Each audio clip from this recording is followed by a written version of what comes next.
Video کو like کریں، ہمارے چینل کو سبسکرائب کریں، پاس والی بیل آئیکن کو دبا دیں تاکہ ہماری آنے والی ہر نیو ویڈیو کی نوٹیفیکیشن آپ کو ملتی رہے۔ میں یہ نہیں کہتا کہ دنیا کے اندر بسنے والے انسانوں کو دنیا میں کامیابی کے سلسلے میں کوشش نہیں کرنی چاہیے، لیکن ایک چبھتی ہوئی بات اپنی قوم کے نوجوانوں سے الا ماشاءاللہ میں عرض کرنا چاہوں گا کہ اب ہماری قوم کے نوجوانوں نے محنت کرنا کم یا چھوڑ دیا ہے، اور یہ کہتے ہوئے نظر آتے ہیں قسمت میں جو لکھا ہے وہ ہوتا ہے، میں تو یہاں بھٹکتا ہوں وہاں بھٹکتا ہوں، مجھے کوئی روزی نہیں ملتی، کوئی جاب نہیں ملتا، کام نہیں ملتا، کیا کروں؟ کبھی انسان یہ کہتا ہوا نظر آتا ہے، میں چونکہ پہلے دنیا کی کامیابی کے بارے میں بتا دوں، دنیا کی ناکامی کے سلسلے میں انسان کیا کہتا ہے؟ قسمت کا بہانہ بنا کر چپ چاپ ہو کر کے بیٹھ جاتا ہے۔ دوسری بات وہ کیا کہتا ہے؟ یار کوئی سپورٹ نہیں ہے، جتنے بھی لوگ کامیاب ہوئے نا وہ سپورٹ کی بنیاد، ہمارا کون سپورٹ کرتا ہے کہ ہم کامیاب ہو سکیں؟ یہ دوسرا بہانہ ہے۔ تیسرا کامیابی کے لیے بہانہ کیا بناتا ہے؟ میرے استاد میری طرف، میرے ٹیچر میری طرف توجہ ہی نہیں دیتے۔ چلو یہاں یہ کامیابی کے حوالے سے ایک تیسرا بہانہ اس نے بنا لیا کہ اس وجہ سے وہ کامیاب نہیں۔ کہیں وہ یہ کہتا ہوا نظر آتا ہے کہ ہمیں انوائرمنٹ ایسا نہیں مل پاتا کہ ان ماحول میں رہنے کے بعد ہم کامیابی حاصل کر سکیں۔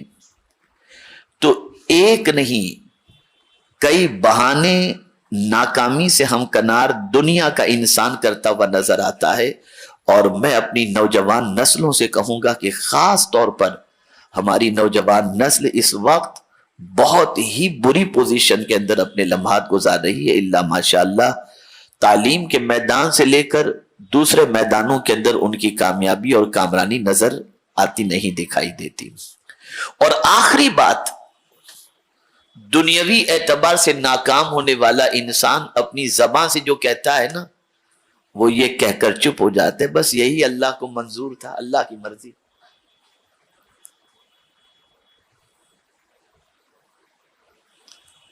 میرے پیارے آقا صلی اللہ تعالی علیہ وسلم کے پیارے دیوانوں، اب میں آپ کو دنیاوی کامیابی حاصل کرنے کے لیے، چاہے وہ تعلیم کی کامیابی ہو، چاہے وہ تجارت کی کامیابی ہو، چاہے کسی اعتبار کی بھی اگر آپ دنیا کے اندر کامیابی حاصل کرنا چاہتے ہیں تو آپ کو چند چیزوں کو اپنانا پڑے گا، جسے اپنانے کا قرآن و احادیث کے اندر اللہ اور اس کے رسول جل جلالہ وصلی اللہ علیہ وسلم نے حکم عطا فرمایا۔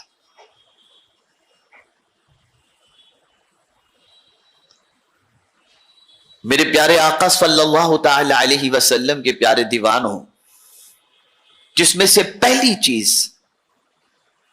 جسے اپنائے بغیر آپ کامیاب نہیں ہو سکتے، اور وہ پہلی چیز ہے سستی سے اپنے رشتے کو توڑ دینا اور اپنے آپ کو چاق و چوبند اور چست بنانا۔ آقا کریم صلی اللہ علیہ وسلم ہمیشہ دعا کرتے تھے، اللہم انی اعوذ بک من العجز والکسل، اللہ کی بارگاہ میں پناہ مانگتے تھے پیغمبر رحمت صلی اللہ علیہ وسلم، سستی سے پناہ مانگتے تھے، سستی سے پناہ مانگتے تھے۔ آج ہماری قوم کے نوجوانوں کو نماز پڑھتے دیکھو تو ایسا لگتا ہے کہ 70 سال کا بوڑھا نماز پڑھ رہا ہے۔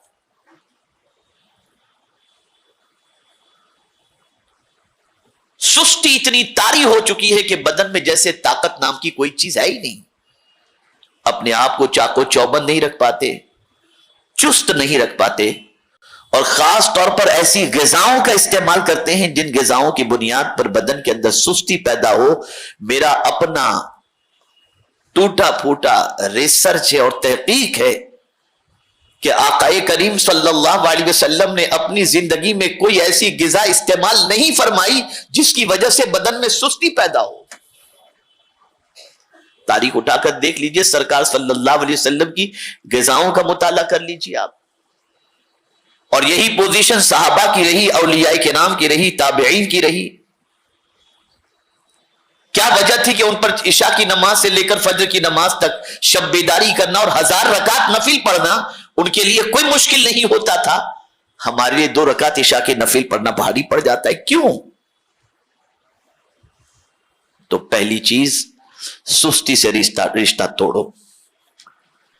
جب آپ سست نہیں رہیں گے، غذاؤں کا استعمال پرفیکٹ طور پر کریں گے، اور اس کے بعد جب سستی سے آپ کا رشتہ ٹوٹ کر کے آپ کے اندر چستی اور چاق و چوبند آپ ہو جائیں گے، تب جا کر آپ کامیابی کے زینے کی طرف پہلا قدم بڑھاتے ہوئے نظر آئیں گے۔ دوسری چیز، جذبہ۔ بہانہ بنانے سے کام نہیں چلتا۔ قسمت میں لکھا تھا، نہیں ملتا، یہ نہیں ہوتا، وہ نہیں ہوتا۔ اگر یہی ساری چیزیں ہیں تو پھر قرآن مقدس میں اللہ نے کیوں فرمایا وَأَن لَيْسَ لِلْإِنسَانِ إِلَّا مَا سَعَىٰ؟ انسان کو نہیں ملتا مگر وہی جو اس نے کوشش کی۔ قرآن کوشش کے بارے میں کہہ رہا ہے، اور آگے قرآن نے فرمایا وَأَنَّ سَعْيَهُ سَوْفَ يُرَىٰ أَوْ كَمَا قَالَ، کہ جیسی تم محنت کرو گے اسی محنت کے مطابق تمہیں اس کا اجر دکھایا جائے گا۔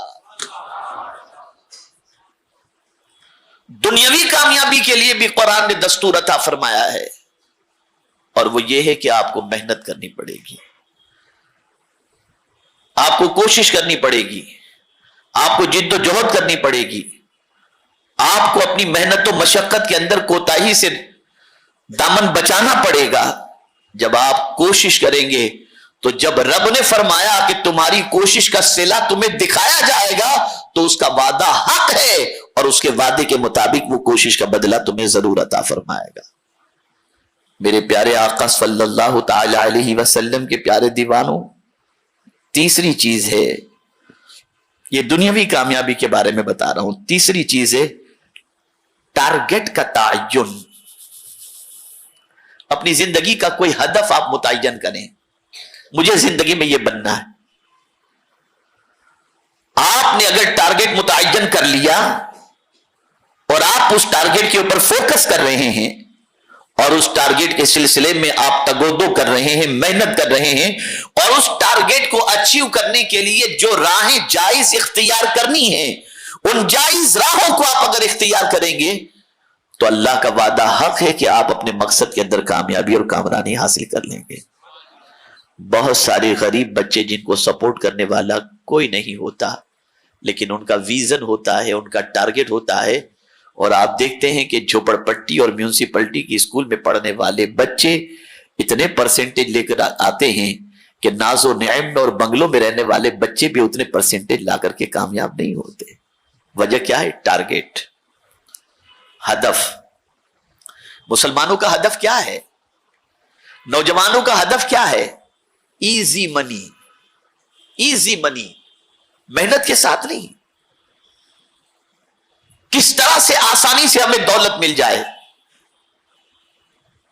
کوئی اگر آپ سے کہے کہ صبح 10 بجے آپ کو جوائن کرنا ہے ڈیوٹی اور 8 بجے تک ڈیوٹی، آپ دوپہر کے بعد کی کوئی ڈیوٹی بھلے رات 3 بجے تک کرائیں، صبح تو ہم سے نہیں اٹھا جاتا، یہ حال ہے ہمارا۔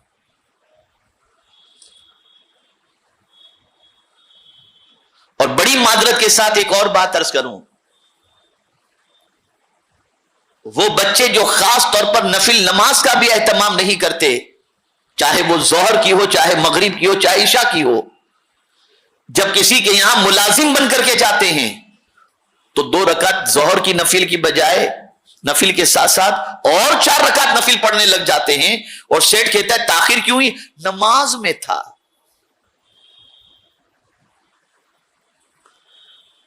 نوکری کرتے وقت آپ کو نفل یاد آتی ہے، اور نوکری چھوڑ گئی یا جاب پر نہیں ہو تو نفل یاد نہیں آتی آپ کو۔